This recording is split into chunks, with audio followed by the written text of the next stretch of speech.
जो सबको खिलाता है, उसे आप क्या खिला सकते हो? मेरा तात्पर्य है उस भगवान से जिसे आप भोग लगाते हो और वो भोग आपका प्रीतिपूर्वक ग्रहण भी करता है। भगवान जब प्रीतिपूर्वक आपका भोग ग्रहण करता है, तो उस भोग का जायका बहुत स्वादिष्ट हो जाता है।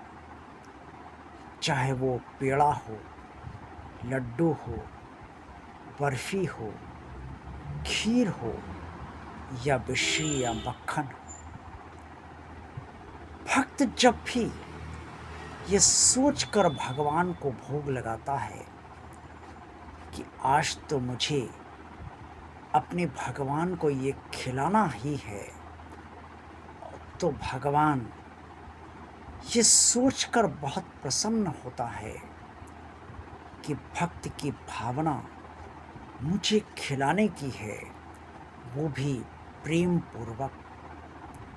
क्योंकि भगवान स्वयं जानता है कि जिस दिन वो वास्तव में खाने पर आ जाएगा, उस दिन उसका पेट कोई भी नहीं भर पाएगा और कोई इसे खिला नहीं पाएगा।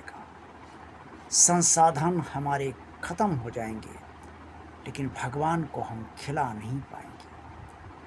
जो सारी सृष्टि का संचालन करता है, उसे किसी चीज़ की आवश्यकता नहीं, लेकिन फिर भी जब कोई भी इस पर कोई चीज़ श्रद्धा से अर्पण करता है, चाहे वो पुष्प हो, गंगा जल हो, दूध हो, भोग हो या अन्य पूजन सामग्री हो, तो वो ग्रहण कर लेता है प्रीतिपूर्वक। क्योंकि ये भक्ति की भावना है, शुद्ध भावना है, प्रेमपूर्ण भावना है, और भगवान भक्ति के प्रेमपूर्ण भावना को स्वीकार अवश्य करता है। क्योंकि भगवान भक्ति की भावना की कद्र सर्वदा करता है। इसीलिए भक्त जब भगवान का दर्शनाभिलाषी हो जाता है, तो भगवान उसे अंततोगत्वा दर्शन देने के लिए तैयार हो ही जाते हैं। मीरा जी ने भी ऐसे ही दर्शन करे। राधा जी के सामने तो साक्षात कृष्ण थे ही, लेकिन अनेक ऐसे भक्त हुए जैसे सूरदास जी,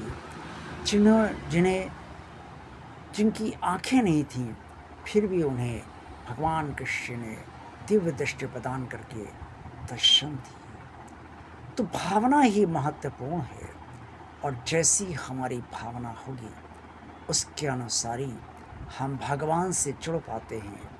और जिस तरह से हम जुड़ते हैं, जिस भावना के साथ जुड़ते हैं, उसी भावना से और उसी तरह से भगवान भी हमसे जुड़ता है।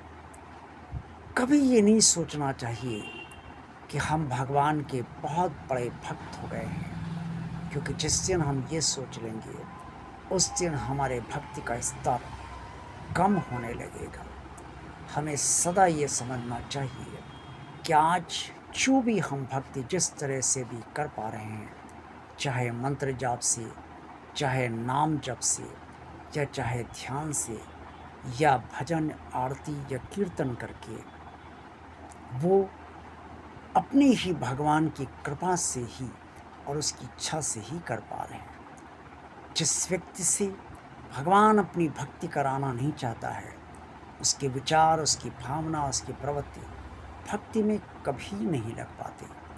जीवन बीत जाता है, लेकिन वो भगवान की भक्ति नहीं कर पाता।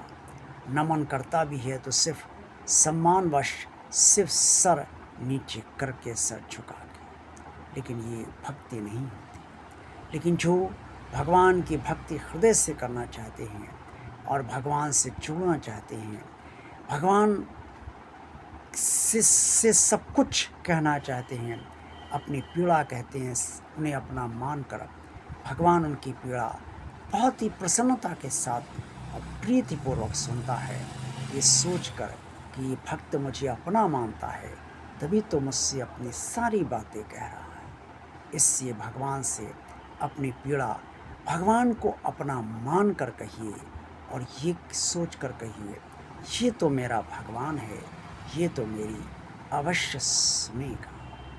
जय भगवान श्री कृष्ण जी।